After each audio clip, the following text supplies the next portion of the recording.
Good evening, everybody. This is Huge Pop from the Huge Pop Wrestling Podcast. My host, co-host, Rudy Gonzalez.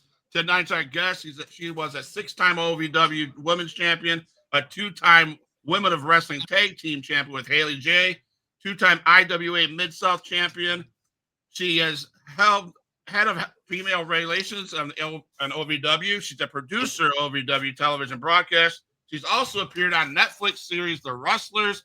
Welcome to the show. Amazing Maria, Big Rig Betty, and another name she goes by is Maria James. Welcome to the show. Thank you for taking the time out. Thank you. What an introduction. Wow. Also, Smokey, say hello. Hi, Smokey. This is my road dog cat. He decided he was joining today. I don't know. There you go. That's fine with me. Like I said, we are raw here. We don't care what you say. You just let it go. We don't even care about visitors. Come on in to the Huge Pop Entertainment. It's been fun. Thank you, Rudy Gonzalez, again for setting this up. It's amazing. It's been an amazing time, amazing run with Rudy.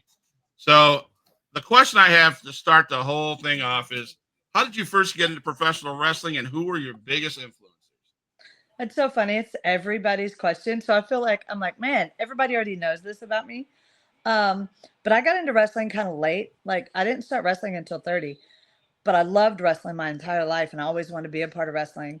Um, got into some trouble and stuff when I was younger. Had two younger kids, like I had my kids young, and I was a single mom, so I didn't want to like drag two babies around trying to go to training and shows and things like that.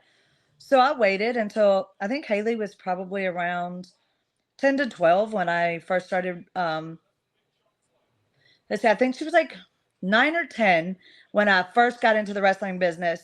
And I was a photographer for our high school and for our youth football division, basketball, things like that. I was a sports photographer. And I found this girl I went to high school with was married to a guy who ran an indie promotion. And I became their photographer. So for my first 3 years of being in the wrestling business, I was a photographer. And because I could go, just to the show and be there for a couple hours and then go back home.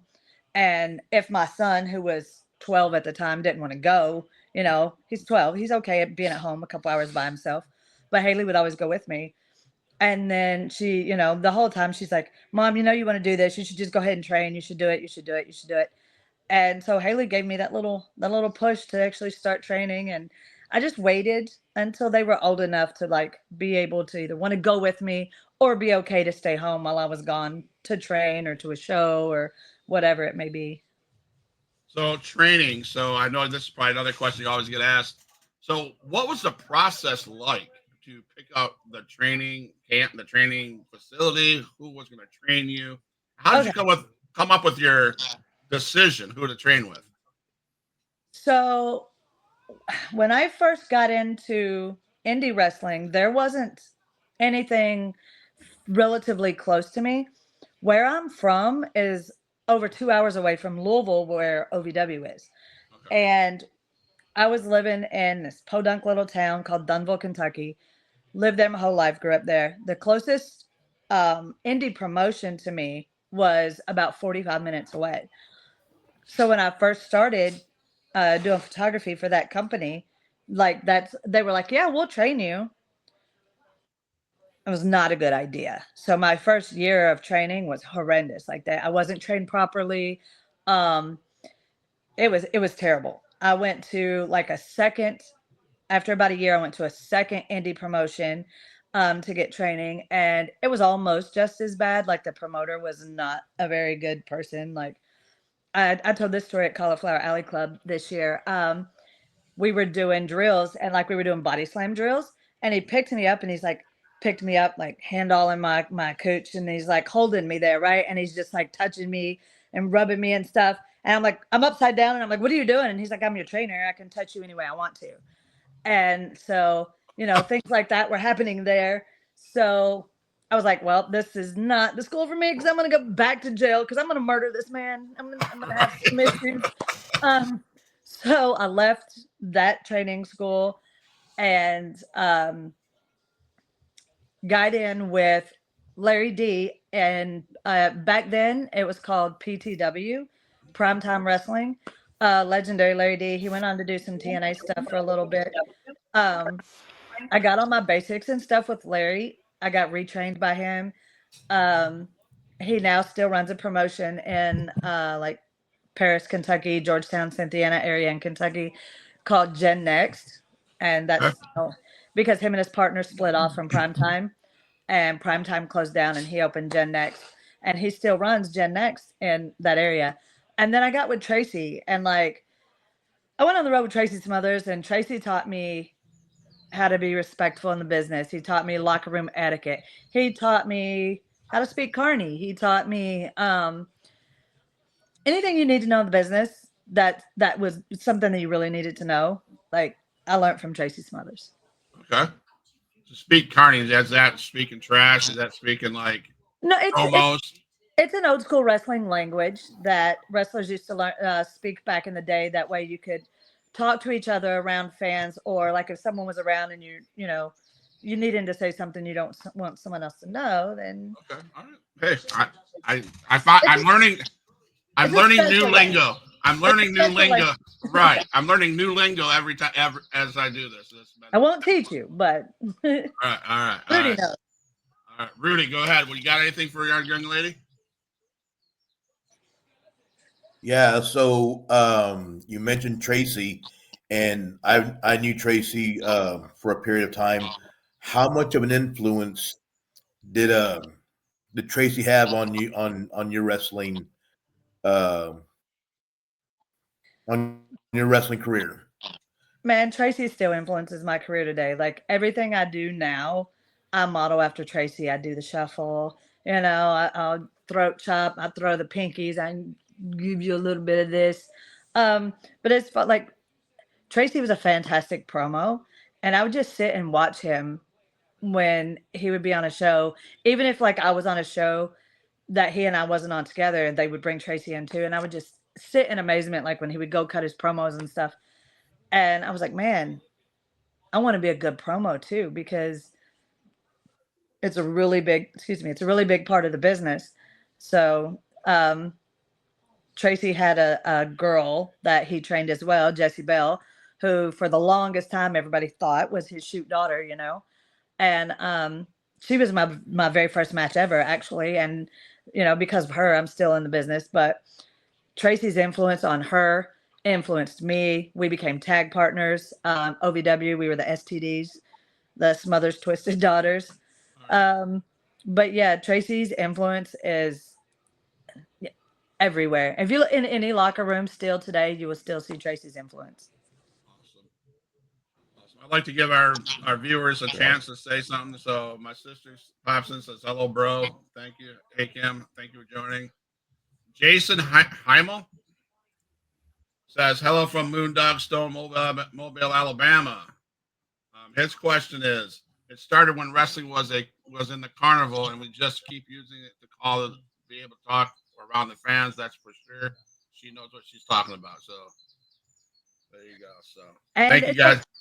It's a lost art. People don't teach it anymore. People don't speak it anymore. So like if you were lucky enough to actually learn Carney, it's kind of special, I feel like, because the schools and trainers and things now, they don't even teach it anymore. There's not a lot of old school people left. Right. But if you were ever on the road trip with Tracy and he found out you couldn't speak Carney, he would only speak in Carney the entire trip. So you had to learn. Nice. So you wrestled with various promotions like OVW, WOW. What's the main differences in atmospheres, the style between the promotions you worked for? Is there no? Or is it just all mesh? Well, I mean, I feel like every promotion has their own kind of thing, like East Coast, West Coast, Midwest. WOW obviously is all women. So, there's no the only men you have are the commentators and the referees.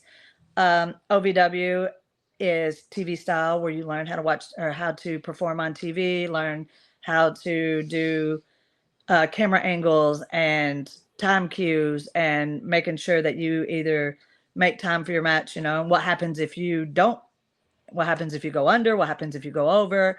It's a training school, so it teaches you things like that.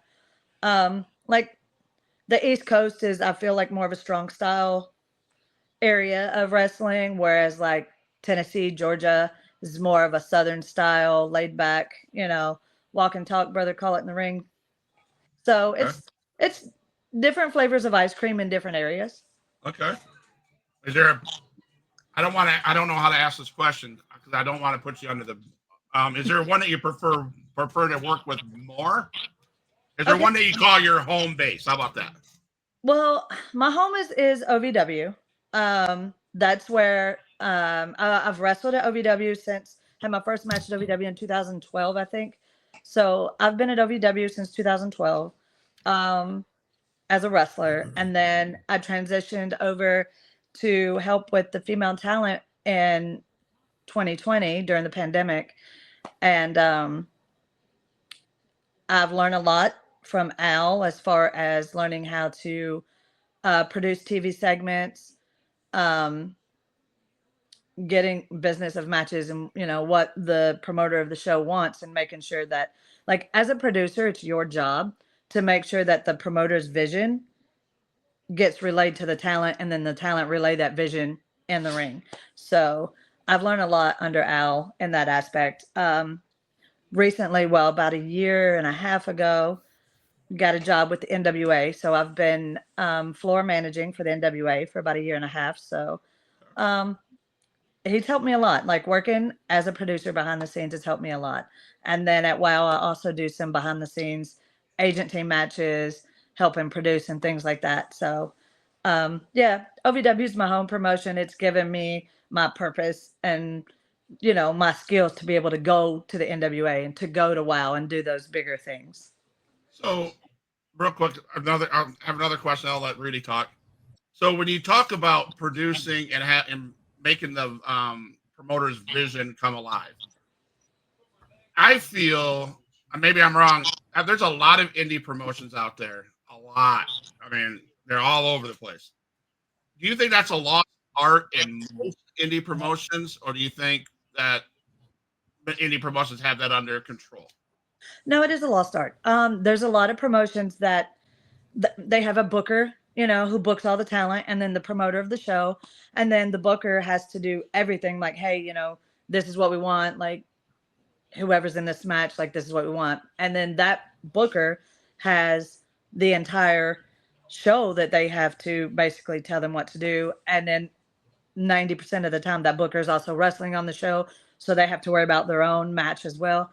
And a lot of bigger indie promotions are now stepping up and getting like segment producers or agents to help them, at least two per indie company, to like help them get their stories, and like have the talent help the talent get their vision across for what they want to come out of their show. So it's still a lost art in a lot of smaller indie promotions and things like that.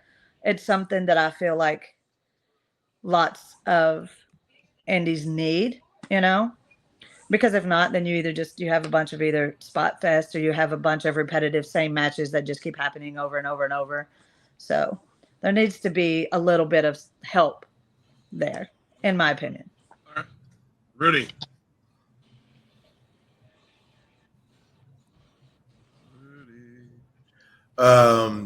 So you mentioned WOW, you mentioned NWA, you mentioned OVW.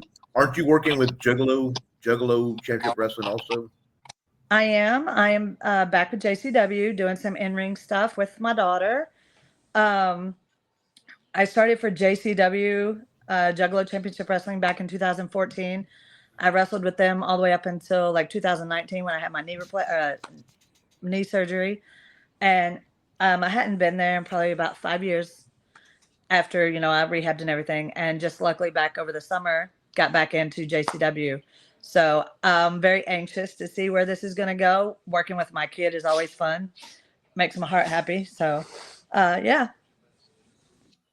Oh, so you said working with your kid. So is she teaching you a lot of stuff, or are you teaching her a lot of stuff?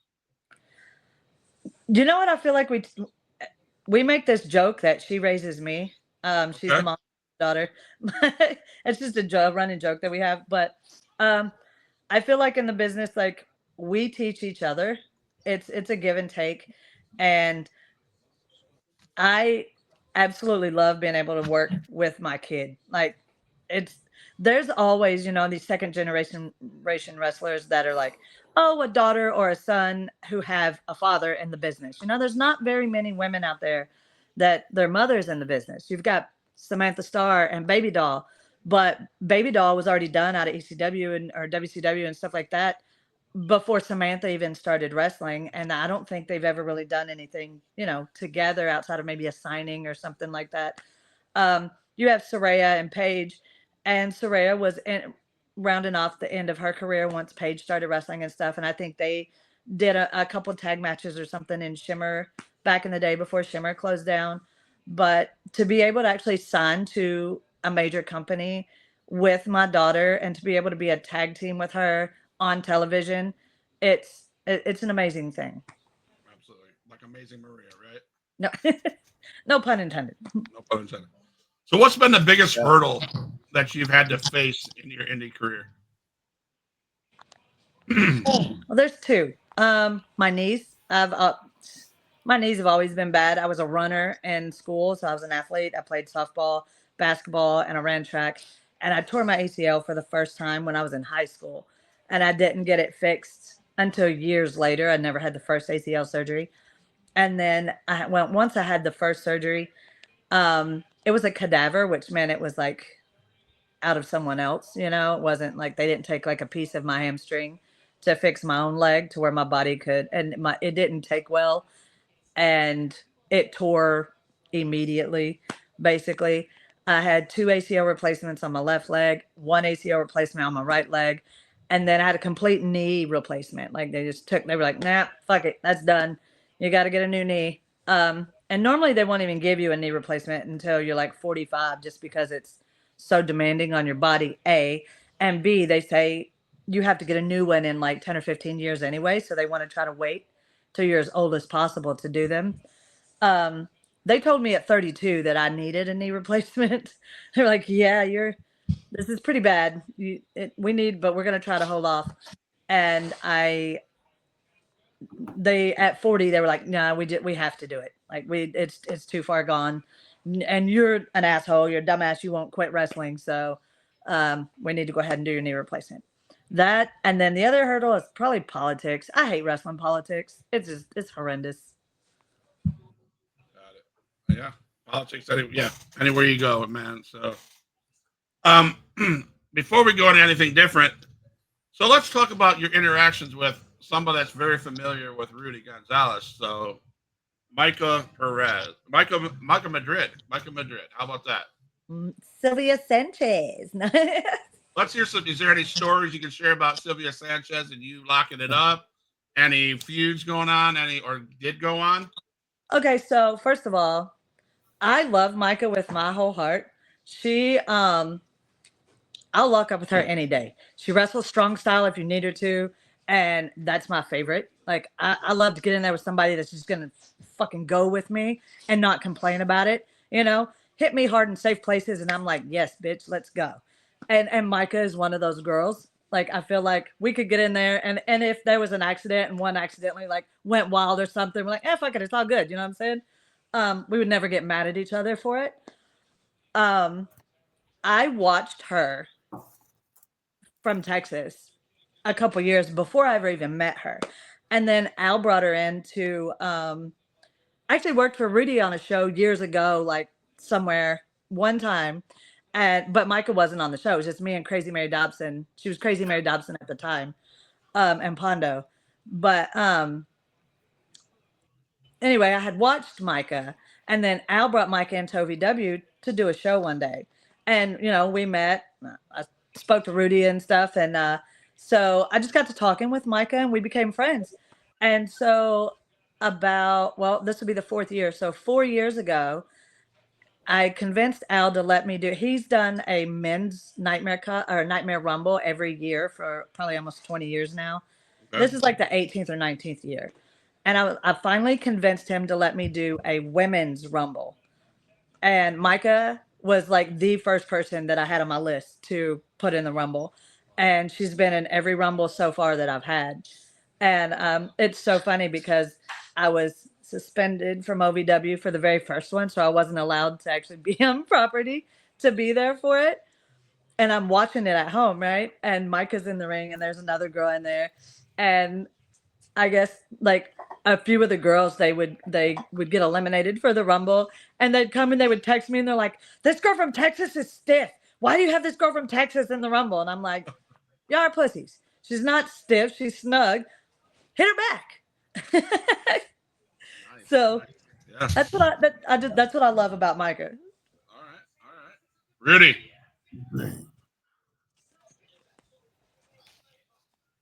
You know, I can everything Maria said about Micah, I can speak for her.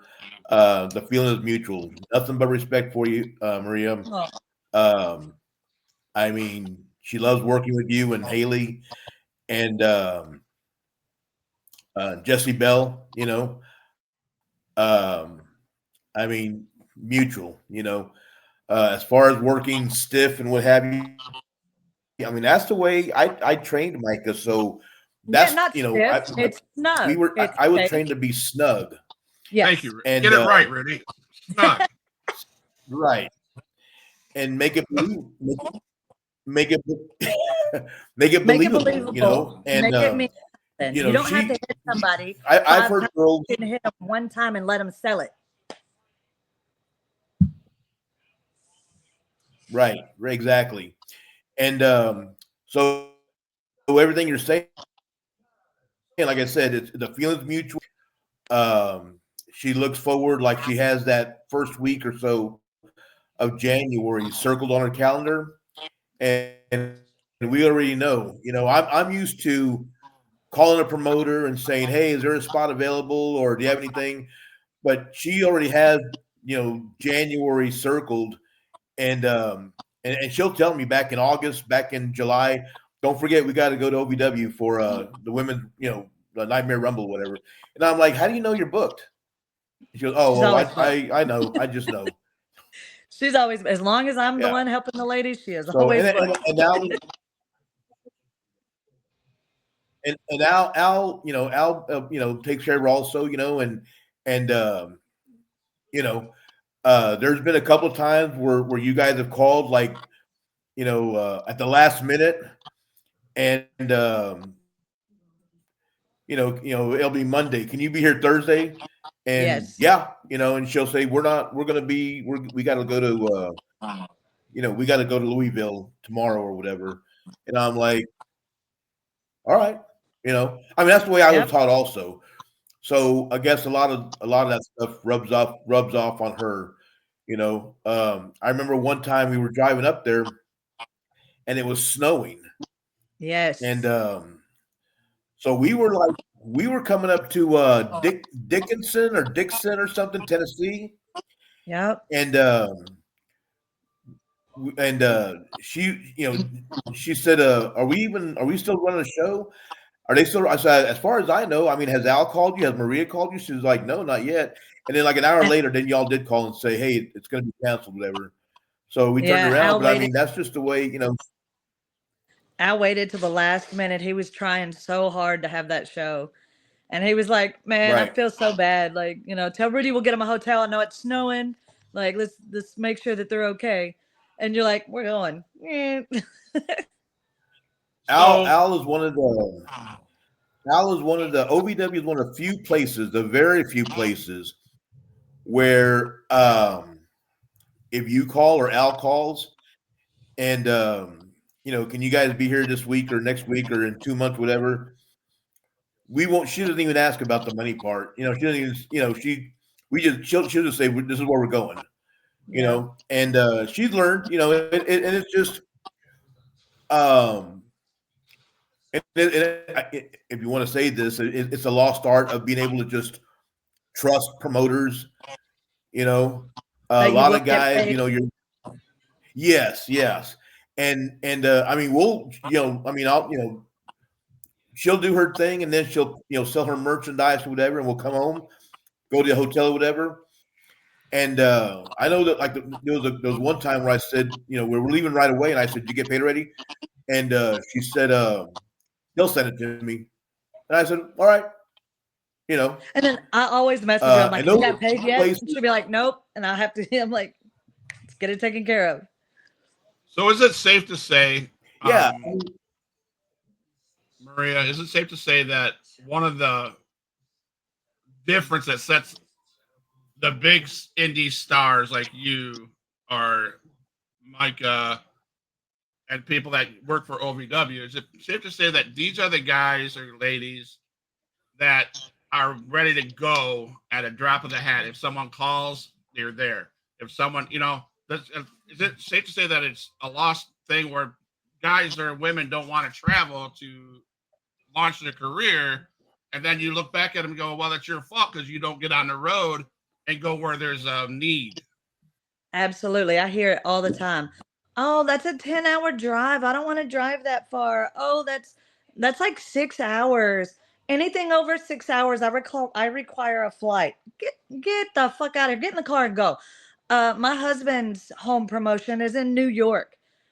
Every month we get in the car and drive to New York, for his home promotion. It's 9 hours. We just get in the car. Sometimes we have to go and turn around and come right back.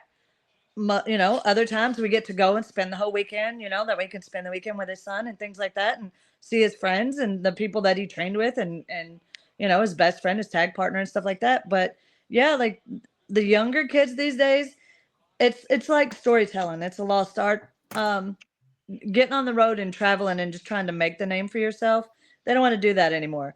They come out of a reputable school and be like, oh, well, I was trained by so and so from WWE, and Right. automatically expect to get $200 for a booking and trans and a hotel or a flight. And I'm like, that's not how this works. Like, right. that's really Exactly. not how it works. Like, who are you? So, yeah. Right. Oh, that's a lost art. I might be a mark and be a stupid mark, but who's your husband? Maximo Suave, or if you ask Rudy, it's Joel or Jose Maximo. Okay. Say hello, honey. He was one of the SATs in Ring of Honor. He's what? He was one of the SATs in Ring of Honor. All right. Well, hopefully He was one of him on the in. Spanish announcing team guys in Ring of Honor. Okay. So we need to have him on the show so we can tell that Yeah, story. Yeah, absolutely. Yes, you definitely need the Maximo's stories because he has more than one. Rudy, you need to set that up. So, all right. And he did wrestle Ricky Reyes. So. All right. I have to, yeah. So let's talk about some people maybe that would get up in your feelings. Grindhouse Pro Wrestling. I looked at your Facebook page and there you got a message for Ali Albright. Yes. What is it? What's the message? Fight me. You want your title back? Fight me. That's straight up. I'm not wrestling you. We're scheduled to wrestle again next month, but I'm not going to wrestle her. If she wants the title, come get it. Come take it from me. That's my message. Straight up. Is there some lost frustration? No. She's too soft. She's a baby. All right. She was trained by my daughter's pop. She was trained at Grindhouse by Reverend Ronnie Roberts. And, Ronnie's like me. He's old school. He's like, these kids need to be tough. And I was actually the Grindhouse Women's Champion back in 2019, and I never lost the title. I had to relinquish the title because I had to have knee surgery. Right. And then when the time came, I was cleared when they had their little tournament to put the title back on someone. The title was vacated when I vacated in 2019 up until 2024, I think, maybe. And I was not a part of the tournament. And I'm like, hold on, I never lost the title. Like, hello, So I said, it don't matter. Whoever wins, just know I will come for you. And when I come for you, I'm going to take what's mine. And that's what happened. So I took it. I beat her All for right. it. And if she wants it back, she's going to have to fight me. All right. Rudy?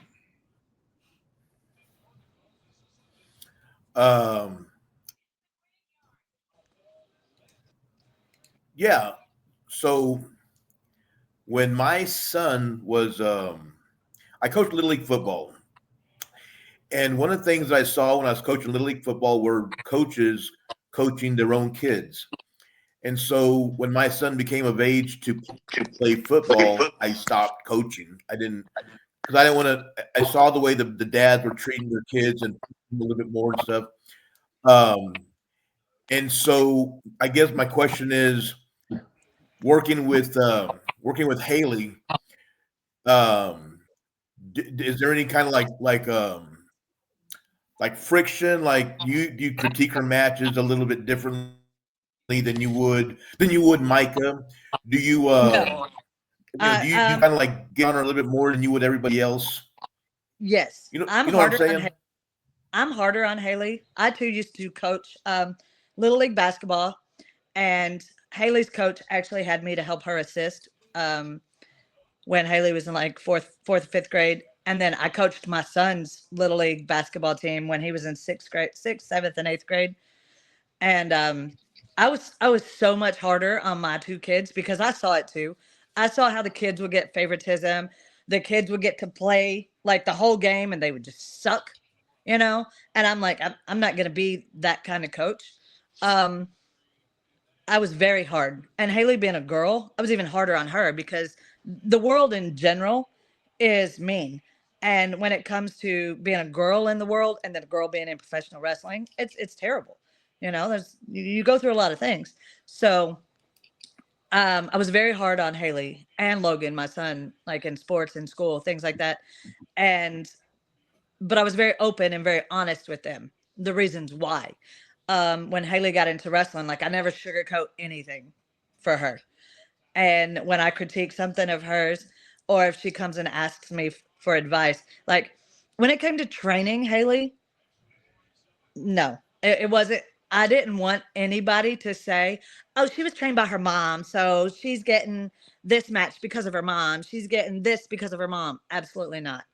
Um, her trainer and I used to be Right. together for like 8 years. So that's literally, she considers him her dad. And so when she wanted to train, and Ronnie even says it in the documentary, he's like, nobody else was going to do it but him, you know, like nobody knows how she works. He watched her growing up as a child. He watched her mentality on the basketball court. She was an AAU national basketball player. This child played AAU national football and won an AAU national football league in Daytona Beach. Like she was the only girl on the football team. She played tackle football from second grade until sixth grade. And she was going to play in middle school, but it was the same time as girls basketball. And so she was like, Mama, I think I'm going to stick with basketball because I know I can go further, you know? And she played AAU basketball up until she graduated high school. But yeah, there was no way I wanted to be a part of like the training process for her. Like if she wanted advice or whatever, absolutely. But when it came to training her, no. Reverend Ronnie did that. And he was the only person that I would trust to train her and train her properly because I knew A, he wasn't going to be easy on her.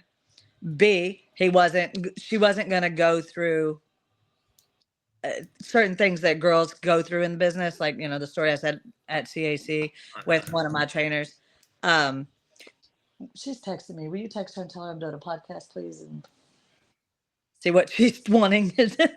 We spoke her up. She's, you know, blowing my phone up. But yeah, like I was harder on her 100%. So down here in Right, Florida, right. I have a promotion I watch. I attend. It's XIW Extreme Impact Wrestling. They have a women's champion, La Brava Escobar. You know what? I love her. Okay, so you know her. Yes, I do. She's one bad bitch. I'll Yes, say that. yes, she is.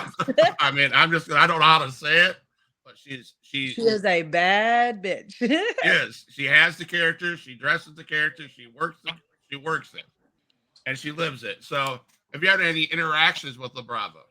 So I've never wrestled La Brava, but she wrestled I met her on some shows in Nashville. She wrestled for CCW for a little while. And CCW runs in Nashville and in Florida. They run in Kissimmee and then they run in Nashville. And then when they would do the Nashville loop, she would come up. And I met her on a show that Haley actually wrestled Christy James on. And then La Brava was wrestling Camille. And I watched Camille and her have this match. And I was just like, oh, wow, this chick's got it. Like, she's tough, and I just liked it. So I talked to her in the locker room, and we became friends from that day. Awesome. So, which opponent that you faced has pushed you the hardest? Ooh, an opponent that pushed. You know what? Mickey Knuckles. Mickey has probably pushed me harder. Like, I've had a lot of matches with Mickey, and Mickey is such a fucking professional, yo. Our very first match ever that she and I had, I was green as goose shit. I mean, I was so green. And she was brought in because this was some guys from the very first training school where I was at that really didn't teach me very well. And for whatever reason, I still don't know to this day, she doesn't either, but they brought her in to wrestle me to beat me up. Like, they told her that I was disrespectful. They told her that I was not easy to work with and all these things. And just so happened, like, she was dating a guy that I knew, and he had already told her, he's like, they're lying. Like, she's not disrespectful. She respects the business so much. And I've never known her to be difficult to work with or anything like that. So it was funny because she came in and Rev and I were training in the ring. And when her and the guy she was dating at the time came in, she looks up at me and she's like, hey, I'm Mickey. And I was like, oh, I jump out of the ring and I'm like, yes, I'm so happy to meet you. And she looks at me and she goes, have you ever taken a German suplex, a power bomb, and a pump handle slam? And I was like, no, ma'am. And she's like, well, you're going to tonight in the match. I'm going to go change my clothes. And then we're going to work on this. And I was like, all right, cool. So she comes back and we get in the ring and we do all three of the moves in like less than a minute. She tells me, she goes, shoot me into the corner, go up for a 10 punch. I'm going to pull you out, give you a sit out power bomb. I want you to roll back, sell to me, feed for a German. I'm going to give you the German, and then I'll grab you for the pump handle slam. I want to make sure that you can take all three of these because these are the three things that I'm going to hit you with tonight in our match. And I'm like, okay, cool. And so we do it, like boom, pump handle or power bomb, German, pump handle slam. And she like her bra breaks, right? And she goes, I'm going to go to the back and I'm going to change. I'll be right back. And I'm like, okay. And I asked Rev, I was like, did I take those okay? Like, I was nervous. I was scared to death. I'm like, did I mess up? Did I fuck it up? And he's like, no, they look good. You're going to be fine. You're going to be fine. I'm like, all right, cool. Had no idea.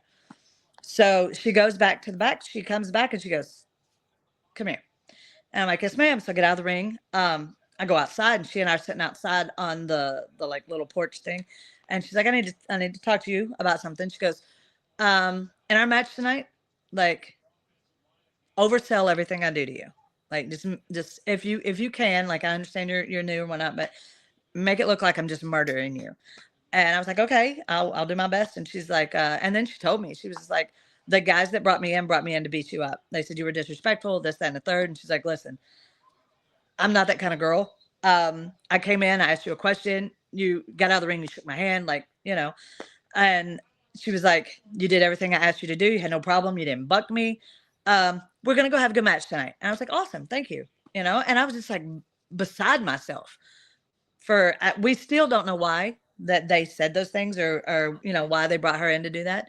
But that was my very first ever match with Mickey. And then after that, I've wrestled her probably, I don't know, 20 or 30 times in my career. And after that, like, I was just like, I felt like Mickey was somebody I could trust in the ring. So if we didn't call anything, if we just went and had a match, we would just go have a match. or, you know, if we called shit, I knew it was going to be a good match. But she has been the person that has pushed me to be better in every match that I've ever had with her.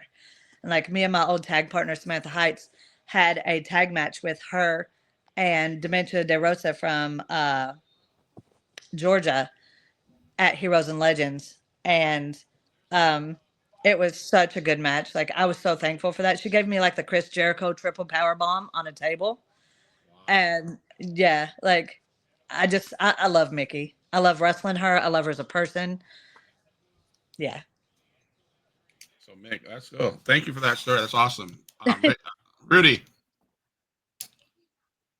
Mickey's good people. Mickey's good people. Yes. I like her a I'm lot. very grateful. Hey, just we were a couple of weeks ago, Scott. We were talking about female talent from Florida, and we talked about La Brava, but I was trying to think of. Do you remember Persia? Do you know Persia Pierce? I've heard the name. Maria? Is it Persia Pierce or Persia Perez? Persia Pierce. Pierce, yeah. No. I don't think I know her. No, Portia Perez. Yeah, Portia Perez is another girl. This girl's name is Portia Pierce. She's really good also. All right. From Florida. So I just met a girl this weekend at WrestleCade who is new, a little over a year in. Beautiful girl. Oh my gosh. Excuse me. She's so pretty. And she is yoked, bro. She is yacked. Her name is Nikki Blackheart. Yes. This girl is going to be phenomenal. Okay. Yeah. Yes. Nikki Blackheart. Yes. I know the name. Right. Once she gets her bearings under her, she is going to be phenomenal if she sticks with this. And I just met her this weekend, and she's very hungry and very willing to like travel and learn. She's one of those girls that we talked about this over the weekend too. It was like, hey, listen, if you ever want to come to Kentucky and learn how to do TV, just let me know, because I can offer that to you. Like, we can't pay you a whole lot. We will pay you, but you will get hella knowledge. I know it's like 12 hours. And she's like, it doesn't matter. Like, I want to get reps in everywhere. And I'm like, yes. So That's what, back to that Right. question I asked you. That's the difference, in my opinion. yes. I got, I know a couple of male wrestlers that work for XIW. Jackson Slade, Damian Wayne. They all put in the miles. They don't care. I know the Damian miles- very well. Yeah, miles is what I hear. Miles merch. Be where you need to be. Miles and merch. Have that merch get strong, especially if you're a babyface. Yep. So, Right. Can we talk about the Netflix, how it was with the cameras around you every moment? There was a part where they talked about Haley J and all the interactions you have with your daughter. And how is this Netflix documentary, has it launched your career? Has it stalled your career? What has it done for your career? I don't think a lot has changed for me per se. Like, it helped Haley project a little bit. You know, she gained a big social media following. It helped people understand who she is as a person, which I'm very thankful for, because when Haley first got into wrestling, she got a lot, like, people coming at her a lot for like trying to say that she was culturally appropriating and things like that, and just stuff that's not true. And nobody would give her the chance to actually get to know her, get to know where she came from, get to know anything that this child has been through in her life. And Netflix helped that a little bit and helped her, you know, help people gain a better perspective of her. For me, I feel like I'm just old. My time's up. You know what I mean? Like, I'm not trying to do another big run or anything like that. It did show that I was a producer at OVW, and I feel like it helped me with NWA, because I didn't get on as the floor director for NWA until, you know, after Netflix had dropped and everything. So it has helped. It has helped in its own ways. Oh, Smokey's come to join. Rico? I'm Rico. Or Midnight, sorry. Rudy. How? I know, or I don't know really. Do you think that Do you think that Netflix helped what's his name, Cash Flow, get into the 100%. Rocky, the Sylvester Stallone miniseries, or whatever? Tulsa King. Yeah, Absolutely. I think I saw him on and, there. and here's the Yes, yeah, thing, there you go. Yeah, yeah, yeah. there were a few of us that Netflix followed around, right? Like a lot. Cash being one of them, Haley being one of them. And some of the other guys that were featured on the Netflix series, I feel like they maybe didn't really go out and like chase the ball once it dropped, you know? But Cash did. Like people started like he got a little notoriety for being in the series and stuff, and he did such a great job in Wrestlers. And he was advised to get like an agent, and he just did a little dabble into the acting thing. And it's so funny because his character on Tulsa King was only supposed to be like a couple episodes or something like that, and then he was supposed to get killed off. And Stallone loved him. He did such a good job that they rewrote his character into the show to continue on. So he was, you know, he Oh was wow. literally, yeah, he was literally supposed to be just a couple episodes, and then he get killed off on the show, the character, you know. And Sylvester Stallone loved him, absolutely loved him, and they rewrote it. They rewrote his character, and his character went on and to like finished out season 2. Did they just finished up filming or season 3's out now, and I think they're filming now season 4. So, and he's still going strong. I know it's later He, on your end than I it is had, I our had end. called, So. I had called him a while back about Cash Flow, about coming down, and I gave him a date and stuff. He said, "Let me see." He said, "I don't think I can do it because I'm doing a project right now. I really can't say a whole lot about it, but let me see what I can work out." And I never heard from him again.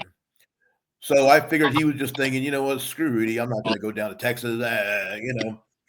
And then Mike is a big Sylvester Stallone mark. So we're watching Tulsa King. We're watching it, all the episodes. And I mean, I like Stallone also, you know, but I'm just not as interested as she is. So I'm there half-ass watching, and I see him walk by, and I'm like, oh, wait, oh shit, that's Cash Flow. What the hell? So I called him later. I'm like, was that project you're talking about? Was that Tulsa King? He goes, yeah, it was. I couldn't say anything about it though. I'm happy for him, man. I mean, the way he came off on Wrestler was very sincere, and you know, I mean, I'm the same way, I guess. You know, I mean, we're older, and we're as long as we're in the business, we're still trying to get something, you know. And Yes. he talked about that on the Wrestlers, and it is very sincere, and everything he said, I completely felt it. You know, I understood. And then he It, gets this deal on Tulsa King. yeah, it's so funny because Cash Flow is such a big teddy bear. Like he really is a genuinely nice guy. You know how like you see people and then like they have this nice guy act or whatever, but Cash really is that Yeah. nice guy. And that's why he came across so genuine on the show, is because I mean that's just who he is. He's a good dude, you know. And I've known Cash Flow for my whole wrestling career, 20 years. Yeah. You know, he's always been that way. Like he's never hit a change up. Like he's just Cash Flow. Good old Mike. Like he's a good guy. Jalen Stewart. Shout out to Coach. Shout out to Huge Pop. Always doing I was great happy things. for him when I saw him. Yeah. Thanks, Jalen. So cash flow. I don't know. I guess I'm not in the business far enough, but cash flow. I guess I have to look him up and do some research on him. So. Yeah, he's a good guy. Watch him. You can go back and watch him on some old school I'll have to bring him OVW. in. You can All right. catch him on some IWA Mid South. All right. All right.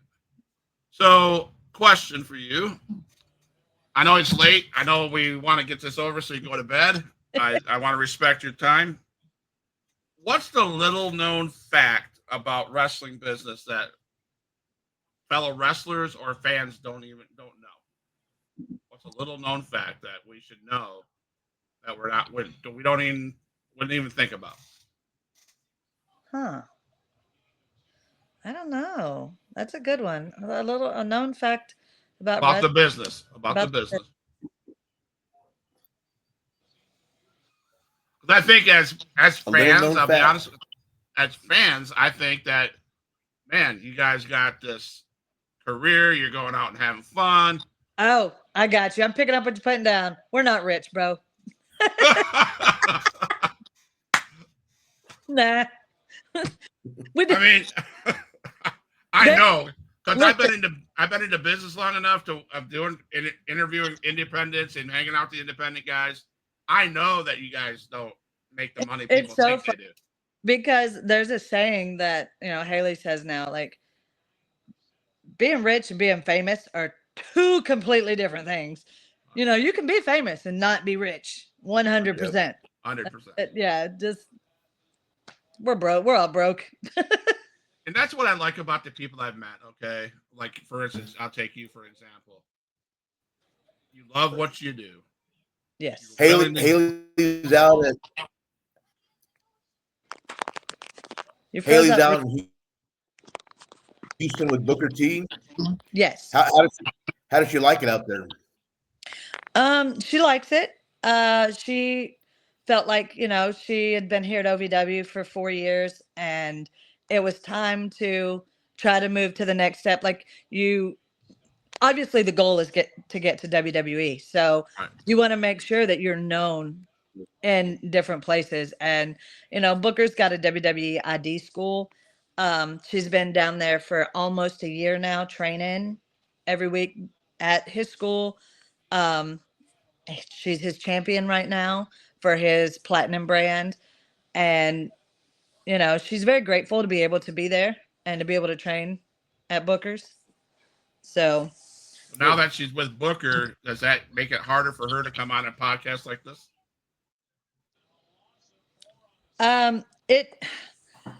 It makes it very hard on me that she's in Texas because, used to I would see my daughter every day and now I have to call her every day on the phone to see her every day. Right. Yeah. And it's hard on her to be out there by herself. Like she's got a child, and he's in school. So she can't pick Zayden up and take him to Texas and not have him be in school and everything. So during school, he's with his dad and, while she does wrestling and everything like that. And like, that's her whole reason. Like Zayden is her whole reason to do this and to try to make it. So, it's very hard on all of us, I feel like. Okay. Now, I guess my question does she have to go through Booker and all them to come on a podcast, or is it something like easy, like reaching out to her? So with Haley, as far as podcasts go, she doesn't do a lot of podcasts. Her man. Uh-oh. I scared her away, Rudy.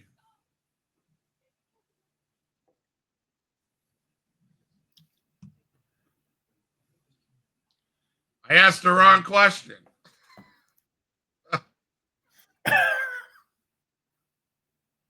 I was just curious, man. I don't know. So we've been talking with Amazing Maria. She's had some great stuff she's been talking about. OVW, WOW, Micah Madrid. We talked about her. And I don't know what happened to our guest. I really wish hopefully he comes back so we can close the show. Rudy, so how was WrestleCade, man? Oh man, it was I've gone to River City Wrestling Con 3, 4, 5 times maybe. And that's a class act organization. WrestleCade is wow. I mean, it's the way Super Bowl is to the NFL, I feel like anyway. The way the Super Bowl is to the NFL, WrestleMania is to wrestling. I think WrestleMania. I'm sorry. I think WrestleCade. I think I got kicked out because my son tried to call. I'm sorry. I thought I made you I mad. think I didn't- WrestleCade is. I think No. WrestleCade is at that same level. It's like WrestleCade is like a celebration of pro wrestling. It's there's old timers there. There's the young guys. There's the women. There's fans. There's podcasters, photographers, people selling memorabilia. I mean, there's everybody there. And the guy Tracy Myers has 2 floors of that building, 4 different rooms, and then one room is an arena. And I was looking at yeah, how many? He sold over 10,000 tickets this year. Wow. Yeah. I only yeah, get well, to okay, go. so I was getting to that. So somebody posted on social media on Facebook like something about a no-name promotion or something. And I'm thinking, man, if this no-name promotion sold 10,000 tickets, holy cow. I mean, it's just I mean, and then he has this group of he has a staff that they're all over the place, man. I mean, it's the first time that we've been there, and Tracy and Josh, Jerry, and Brian. everyone, all the guys treated us like, yeah, Brian. They treated us like, like we were somebody. I mean, the hospitality was unbelievable. If anyone has a chance and they haven't gone to WrestleCade yet, man, I mean, it's something to go to. You see guys from Luke Hawks to Sergeant Slaughter. I mean, the girls were there. Micah was there, and then they had from WoW the Island Girl, and then there were the OVW women there. And then in another room they had some of the girls from AEW. I mean, it was crazy, man. It was I enjoyed it. We had, I have a little stepper thing that I calculate on my phone so I can get my 10,000 steps in, and I got 10,000. I got my 10,000 steps within a few hours. I mean, it was crazy. No, Yeah, easy. Yeah. That's why I asked it. Well, it's so funny because like every year, after WrestleCade is over, and everybody's posting their pictures and things like that. And my very first post, it always has to be a thank you to Telly, who runs Ladies Night Out, to Brian, and to Tracy, because they do such a good job putting on that show. And people really don't understand how much work it is. Like, Tracy doesn't sleep. Like, Tracy will be up, all 3 days. He'll sleep maybe 10 hours over the entire 3 days total, and like those 3 guys put like their heart and soul into WrestleCade. And like, I know I'm a nobody, but I feel like I'm like, somebody needs to tell them thank you, because they do such a good job. Well, I'm going to stop you there. Don't say you're a nobody. I watch your videos. I've seen your stuff. I appreciate you as a wrestler, as a female wrestler, as a helping the promotion, etc. So I just want you to know that. You're not. Well, thank you. But I mean, in the grand scheme of things, Yeah, I get what you're saying, but you've been around. You know your shit. You got the concepts down. You teach your daughter. You're teaching your daughter, etc., etc.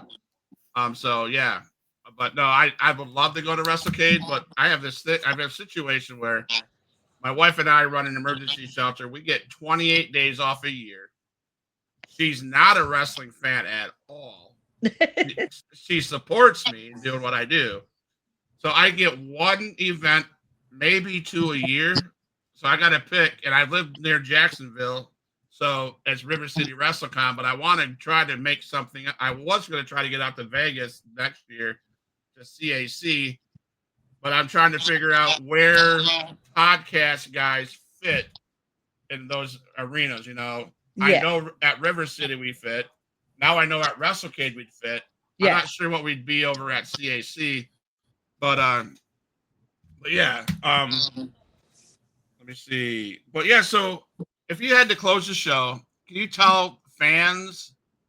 Do you have any words for fans about what's coming up for you? And any advice for women wanting to get into the business?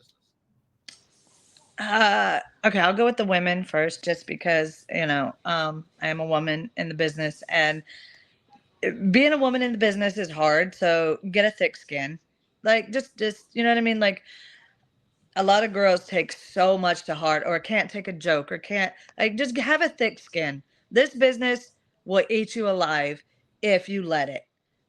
You know, if you want to be in this business, be a tough bitch, have a thick skin, and go out there and make your mark. Yep. That's what I.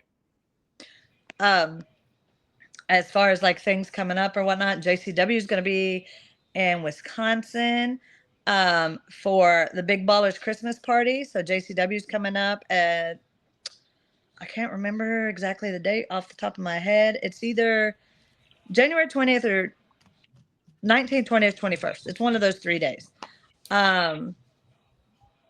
OVW has their next pay-per-view December 20th, 19th, 20th, or 21st.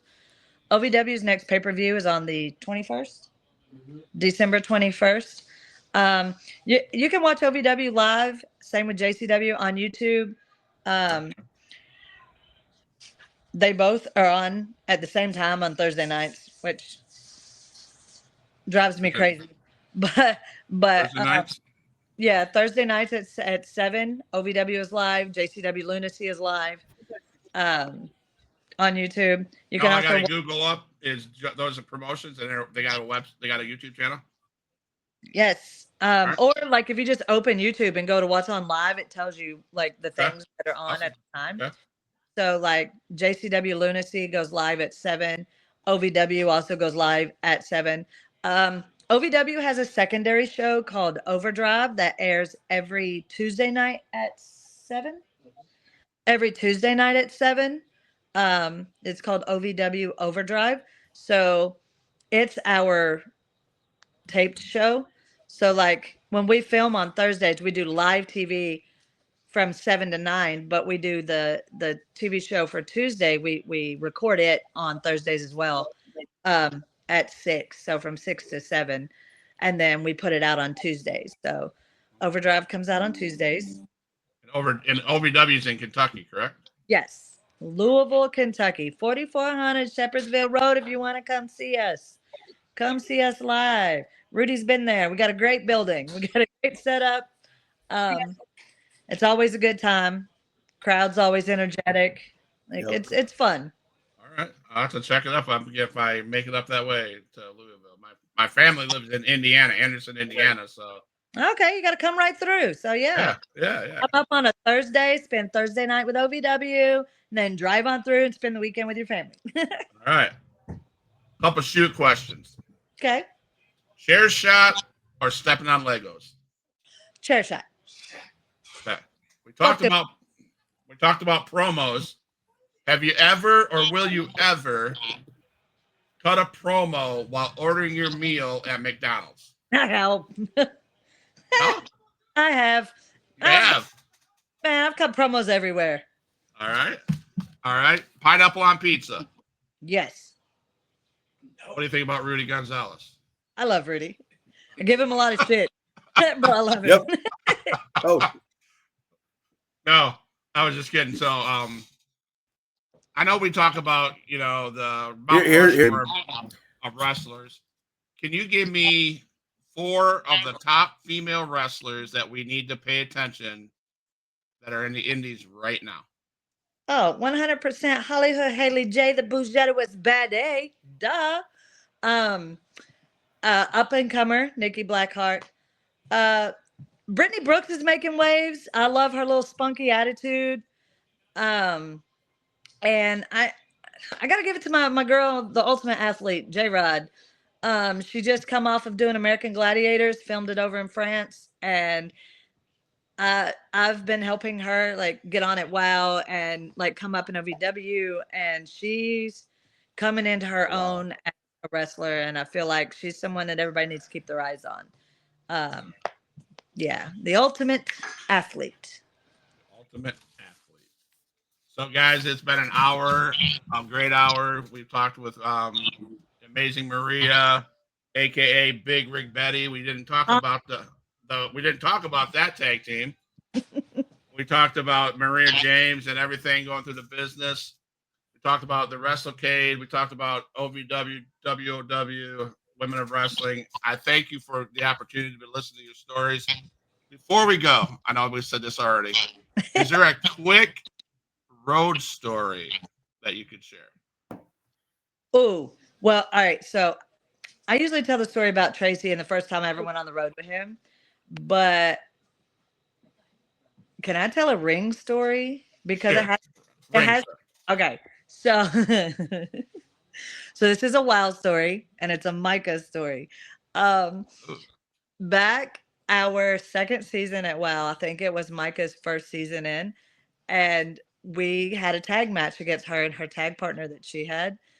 And I love Micah for this. I had no idea she was going to do it until after it happened. But her and Haley were in the ring together, and she put Haley in a hold, and she reached over. Now, I don't know if you know this about Haley, but Haley wears really big eyelashes. Okay. Really big eyelashes, and she's known for her eyelashes. And Micah had known because they were their makeup time was at the same time, and Micah had heard Haley say that that was her very last pair of eyelashes. She needed to make sure that she didn't lose one. Like that's the only pair she had, for this taping.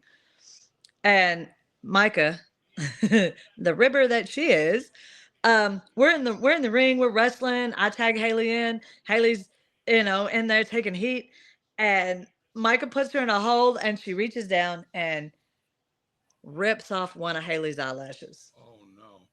And she puts it in her shirt. She holds on to it so she didn't lose it, right? But she didn't let Haley know. And Haley was so mad.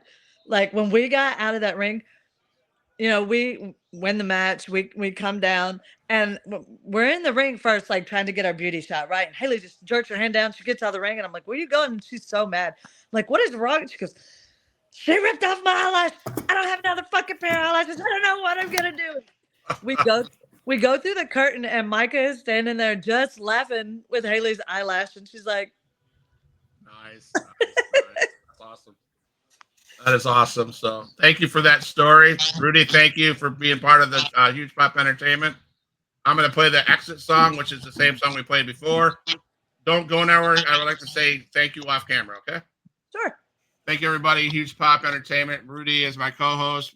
Come on and see us every Monday night, 8:30 p.m. Central, unless something crazy happens. And check our shows out on Monday, Tuesday, Wednesdays, same time, same channel. I appreciate you guys, and we're Huge Pop Wrestling for life, right?